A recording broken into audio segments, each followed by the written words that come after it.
porque si no, vamos a grabar. Profe, Sí. yo tuve problemas con abrir el archivo. No me ¿No dejó la compu. Ah, ¿no No, pudiste? no sé qué le pasó a la compu. Tardó un montón, así que no lo pude abrir. Está bien, ¿sabes? Sí, te tiraba un link en realidad. Ahora te lo voy a poner en pantalla para que veas que, bueno, no era tan largo tampoco. Acá está el texto, ahora cuando directamente te lo mando en PDF para que lo tengas. Igual lo voy a subir a la plataforma. Pero es una buena clase, y podríamos llamar un formato perfecto para que la enseñanza sea exitosa. Y va girando alrededor de esta cuestión, ¿no? De lo que ella entiende por una clase y finalmente. Me parece que está bueno o es interesante, y ya que está Joaquín que no lo pudo abrir, ella parte de esta pregunta. Mira, una buena clase es instructiva, interesante, animada, agradable, entretenida, divertida, sorprendente, original, inolvidable. ¿Será todo esto? ¿No será? Por eso yo recién le decía a Silvia, bueno, ahí es el debate, ¿no? ¿Qué es lo que cada uno entiende como una buena clase? Cuando es entretenida, cuando es animada, cuando es motivante, veremos, ¿sí? Y después de eso, Joaco da algunas características que son las que van a decir algunos de tus compañeros. ¿Cómo define? ¿Qué características le da a la clase? ¿Qué pudieron ver?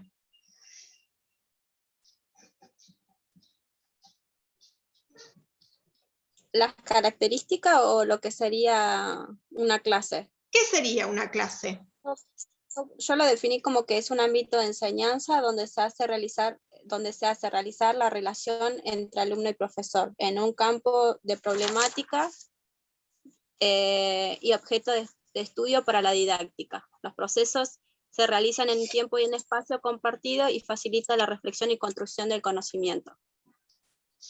Bien. Que más o menos lo que genera, sí, como relacionándolo a los conceptos que habíamos tirado de hace rato, como que habíamos dicho antes. Sí. ¿Y el resto pudo ver otra cosa? ¿Agregan algo? Yo lo definí un poco más cortito. A ver. Puse lapso dentro de un espacio y horario curricular. ¿Cómo? O sea, un espacio y un horario currículos sobre algún tema específico. Bueno, hablaste de lapso y la palabra tiempo va a empezar a aparecer como una variable interesante para pensar qué es lo que me parece tiró Tobías hace un ratito, ¿no? Que hablaba del espacio concreto en términos de tiempo y espacio. Esto va a ser una de las características para definir a la clase, ¿no? Como algo en donde se concretiza, como dicen bien, en tiempo y espacio, por eso llama lapso. En un lapso de tiempo y espacio, ¿qué hago en relación con la práctica de enseñar? Sí, lo nombra así. ¿Alguien más pudo ver otras cosas? Yo puse algo como muy similar a lo de Nico. Así como lapso. Así que no. Sí. Claro, con un tiempo determinado para dar las actividades. Bien. En forma secuenciada, con el fin que el alumno aprenda. Bien. Como dijo Silvia, como un ámbito de espacio-tiempo, si le agregamos lo de Silvia, sería con una relación docente-estudiante en relación con el saber, porque hay algo con la construcción del conocimiento que tiene que empezar a aparecer. Bien, Joaco, esto es lo que está en la primera parte del texto. Empieza a aparecer también la palabra unidad didáctica, que también la vamos a empezar a poner en juego, porque de hecho también enuncia la palabra programación, cosa que todavía no hemos trabajado. Vamos a meternos en presentación, si puedo. A ver si me deja. Chin, chin. No me deja. Bueno, si no se los muestro chiquitito. Acá, ¿no?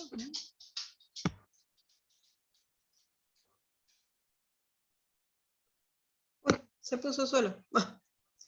Pero no estoy compartiendo, muchacho. Ahí voy. Vamos a compartir primero y a poner la presentación después, porque si no, no me deja. No me deja.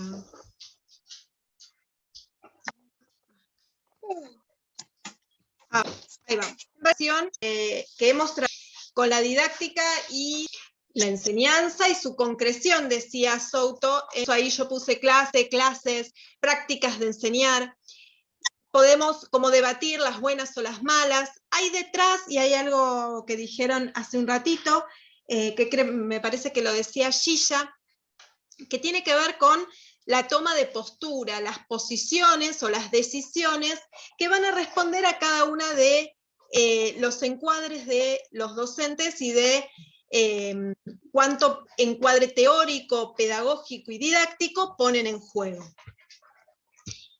Ahí nosotros vamos a trabajar para la próxima clase, ¿sí? Es del mismo libro, como que vamos a seguir la misma línea, que me parece que está bueno seguir profundizando las prácticas de enseñanza, y en este caso analiza las cuestiones que tienen que ver con la clase. Y analiza distintos autores. Cuando en el texto lo van a ver, dice, para Souto la clase es el escenario de las prácticas pedagógicas delimitado por un tiempo y un espacio, esto que decían recién, y por eso lo que decía Silvia está muy atinado. Lemke, que ahí, perdón, me faltó le puse un 1 o un 9, si es de 1195 estamos complicados.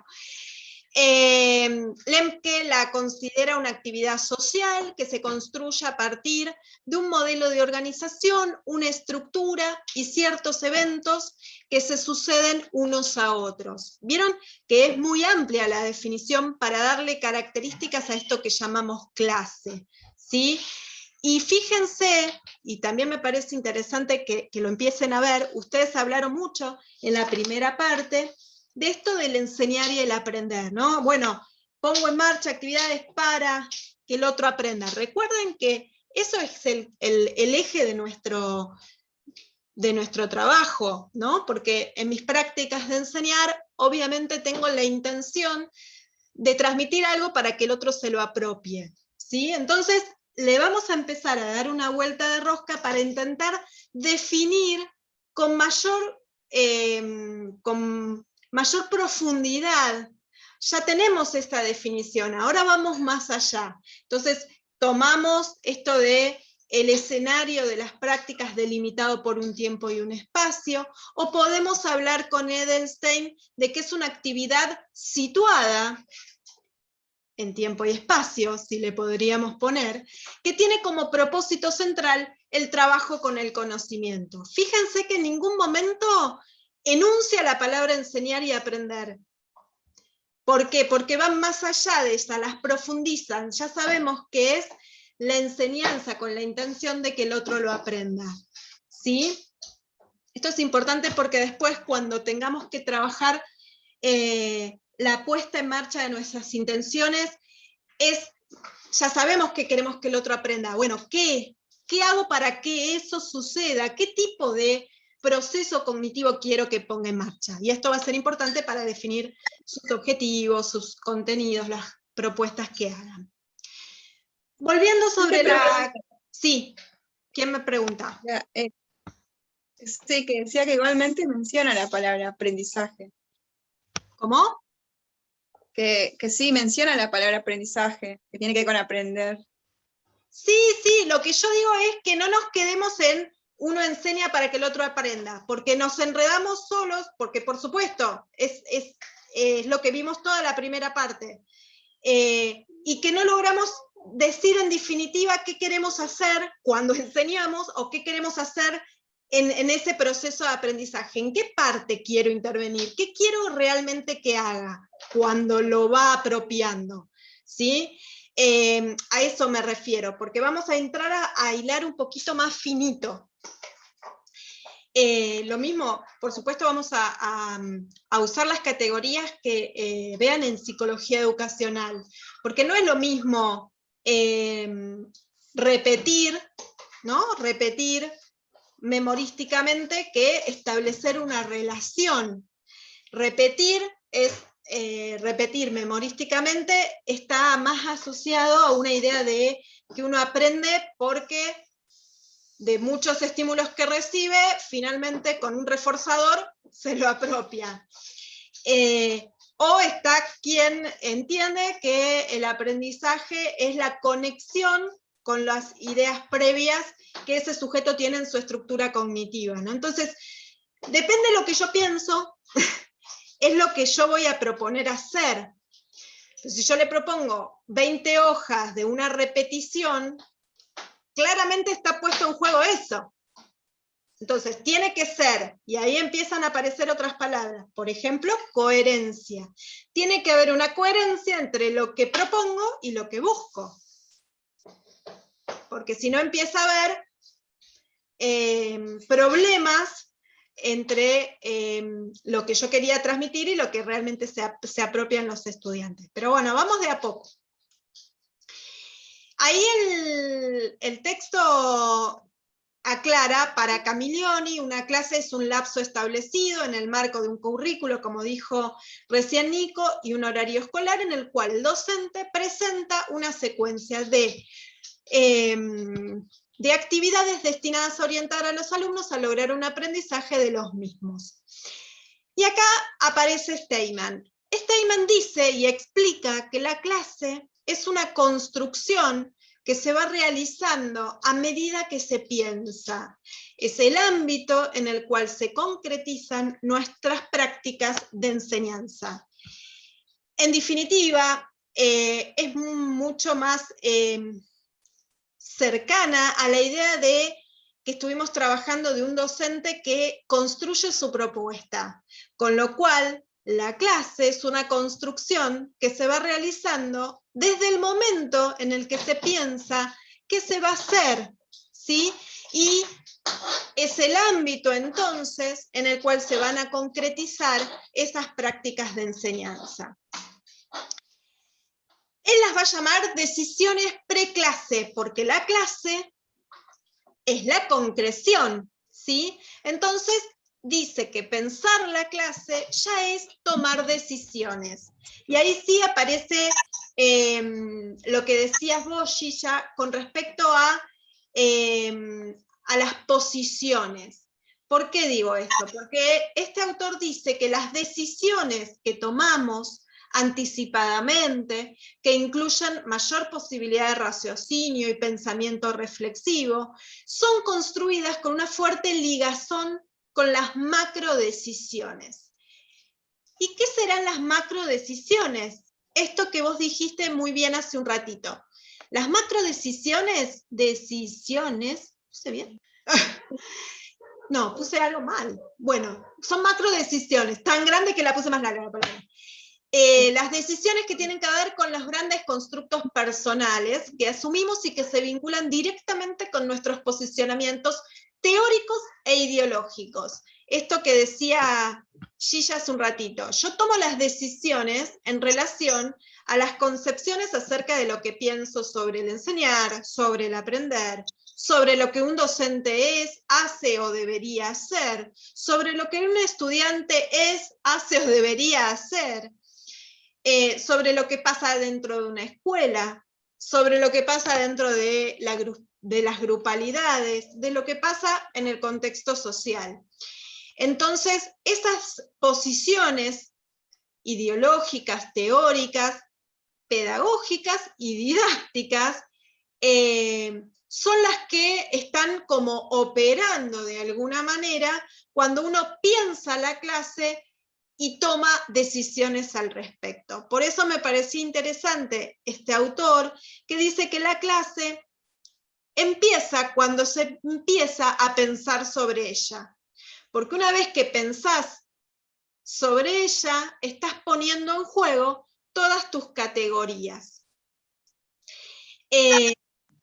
Por supuesto, él las llama decisiones preclase, porque todavía no entramos en lo que sería planificación o cómo lo pongo en marcha, la implementación es un poquito antes. Es como para ponernos, ustedes lo van a ver en el texto, estas decisiones preclase de las que atendemos a dos tipos de progresión. Una progresión de sentido y una progresión de formato. La progresión va a aparecer otra vez lo que hablábamos hace un ratito. Mi intencionalidad, que tiene que ver con la intencionalidad de las prácticas de enseñar, y cómo las pongo en evidencia, cómo las expreso, cómo quiero que llevarlas adelante, y los desafíos cognitivos, es decir, cómo esa intencionalidad de lo que yo quiero transmitir genera en el otro el desafío de poner en marcha los procesos cognitivos que quiero. ¿Sí? Esto es una progresión de sentido, dice este autor. Pero también hay una progresión de formato, que es la otra pata. Es qué actividades, como dijeron hace un ratito, qué actividades, qué recursos didácticos pongo en juego para, como decía Gilla, puedan aprender, puedan prestar atención, puedan apropiarse, puedan construir el conocimiento. ¿Sí? A ver, lo importante en este caso, y es lo que estamos trabajando ahora, tiene que ver con que la clase es así como la definieron, más allá de los autores. Concretamente todos están de acuerdo en que tiene que ver con un espacio, un lapso de tiempo y espacio determinado, concreto, en el que se ponen en marcha entonces eventos, decían unos autores, estructuras, formas de organización que se van a visualizar en una serie de actividades o una secuencia de actividades, decía Camillioni, para lograr que el otro ponga en marcha la construcción del conocimiento. Hasta ahí es lo que plantean todos los autores. Steinman agrega que para él la clase es pensar la clase porque intenta dar cuenta de que hay una toma de decisión que está asociada a las posturas y a las posiciones que cada uno tiene y que son digamos, el fundamento del rol. Básicamente, vieron que tanto insistimos en, bueno, nosotros estamos construyendo nuestro rol docente, lo tenemos que fundamentar. ¿Dónde? En la didáctica, en lo pedagógico, lo vamos construyendo, le vamos dando sentidos, ¿sí? Entonces, esos posicionamientos o esos encuadres están asociados a las maneras de entender el mundo. El docente, la enseñanza, el aprendizaje, el contexto, la realidad y todo lo que hemos trabajado, ¿sí? En términos de representaciones. ¿Qué es para mí un docente? ¿Qué es para mí un alumno? ¿Qué es para mí una escuela? ¿Qué es para mí enseñar? ¿Qué es para mí educar? ¿Bien? Y este autor dice que estas decisiones preclase, de alguna manera que empezamos a poner en marcha, tienen estos dos ejes, la progresión de sentido y la progresión de formato, que son como la antesala de lo que después vamos a poner en juego cuando planifiquemos, ¿sí? Como que volcamos por escrito en una planificación estas intencionalidades y muchas otras cosas más que vamos a ir viendo. ¿Hasta acá? ¿Vamos bien? ¿Hay alguna pregunta? ¿Quedó algo como para revisar? Yo te iba a preguntar si después vas a mandar esto. Sí, lo que estás sí, mostrando. lo voy a subir a la plataforma y lo mando. Ya me lo bajé a PDF para subirlo a la ¿Al plataforma. WhatsApp? Ah, ¿Cómo? bueno, dale. Sí, sí, al WhatsApp o a la plataforma, buenísimo. Sí, a los dos lados, para que lo tengan todos. La idea, ustedes me habían dicho antes del receso, que por ahí, bueno, necesitábamos algunos apoyos más quizás, o ver cómo reorganizábamos un poco los encuentros, que sean actividades más cortas y demás, bueno. Y también que sea más provechoso por ahí los encuentros. Yo con la intención de que no se haga chicloso, en términos de mucha explicación que a veces se pierde, se me ocurría por ahí hacer un video antes, un video como introductorio a la temática. Entonces ya vienen con el tema medio masticado, medio ya sabemos de qué vamos a hablar, entonces después es más fácil y como que se aprovecha. Y después les queda ese video junto con el encuentro. Entonces me parecía que estaba bueno. Sí, está buena la idea. Y también Eh, podrías, como si haces el video, mandarlo más temprano, o sea, no sobre la hora, sino a la mañana, como hiciste hoy, para Sí. así tenemos tiempo de verlo, ¿viste? Sí. Sí, esta semana se me complicó, pero sí entiendo que hay como que tengo que organizar los tiempos de las materias, así tienen más tiempo para mirar, y para apropiar y para preguntar, más que nada, por las dudas que Claro, sí, queden a la mañana tal cual. está bien, capaz. Sí, así que bueno, vamos a ir ajustando eso, pero creo que voy por ahí. Y les decía entonces, este es como la introducción del texto para la semana que viene, por eso aprovechaba como para mechar. El texto de Steinman es el que vamos a leer, que es esto mismo que van a ver, ¿no?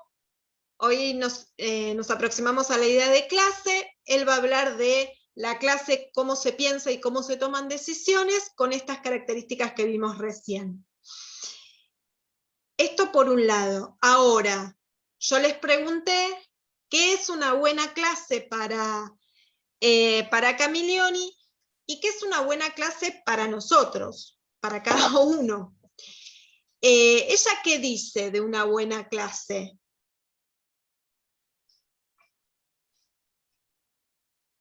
¿Pudieron ver eso? ¿Puedo leer? Sí. ¿Puedo leer lo que puse? Dale. Igual es muy conciso, le hice así. Para mí una buena enseñanza, bueno, una buena clase, perdón, puse enseñanza, re pesado. Para mí una buena clase es donde se puede establecer un buen vínculo entre el alumno y contenido. De esta manera podrá ser fructífero el aprendizaje. También también donde el docente retroalimenta, motiva para que el estudiante tenga más ganas de aprender y se interese. Bien. Yo también puse algo similar a lo de Gilla. Puse, para mí una buena clase es el espacio donde el docente se interesa por cómo aprenden sus alumnos y donde el tiempo transcurrido se convierte en conocimiento nuevo, donde la relación entre alumno y docente y entre los mismos alumnos sea eficiente. Bien, sí, tienen bastante como cositas en común.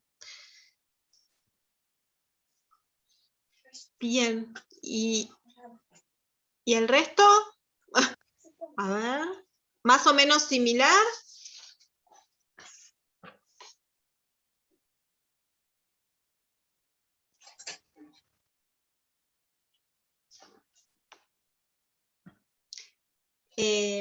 Aparecen en las dos definiciones que dieron los compañeros algunas de las características que nosotros vimos como necesarias en el enseñar, ¿no? Los vínculos, la relación con el conocimiento, aparece palabra como retroalimentación, y acá también hay, Nico decía, el docente que le interesa lo que el otro, cómo el otro lo está aprendiendo. Fíjense que en estas definiciones en realidad lo que hay muchas concepciones detrás para llamarla buena. Una buena clase es aquel que el docente se interesa, aquel que hay un buen vínculo o establece un vínculo entre el alumno y el contenido, el docente retroalimenta, ¿sí? ¿Y qué dice Camiglioni? porque ahí hay concepciones de ustedes que me parecen muy interesantes. Silvia. No. No, alguien había hablado por ahí. Puse, Profe, lo que yo le había dicho hoy, es lo que puse con respecto a la buena clase, era lo que decía Camilloni. Sería todo humano. Después lo que tengo algo parecido a los chicos, que es el lapso establecido como una buena clase. Definición, yo, viendo, puse que la clase es un proceso continuo, pero de acuerdo a lo presentado por los autores y los ítems que se dan, es posible llevar a cabo un proceso de enseñanza-aprendizaje. Ujú. Pero ella dice que hay un formato para una buena clase. Pero tengo medio. ¿Cómo? Perdón. No, dice que No. no hay como una fórmula de una No, clase. que están basados todos en el...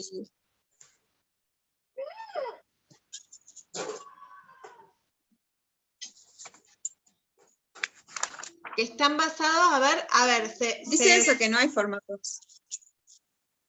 ¿Y de qué depende entonces? Que estaban basados de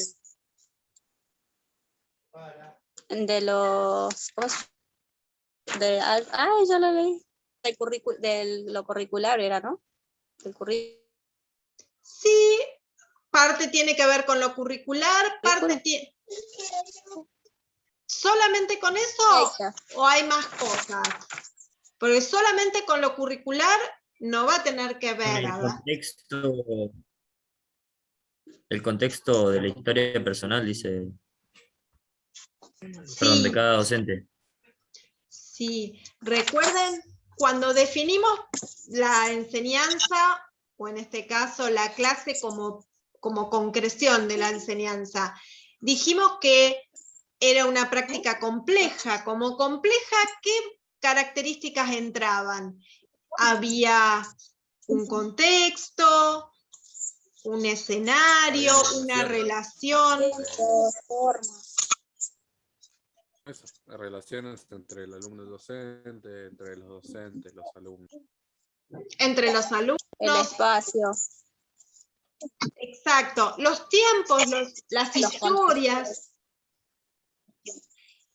Entonces, para esta autora, y en sintonía con Steinman, porque Steinman está diciendo que la clase se construye.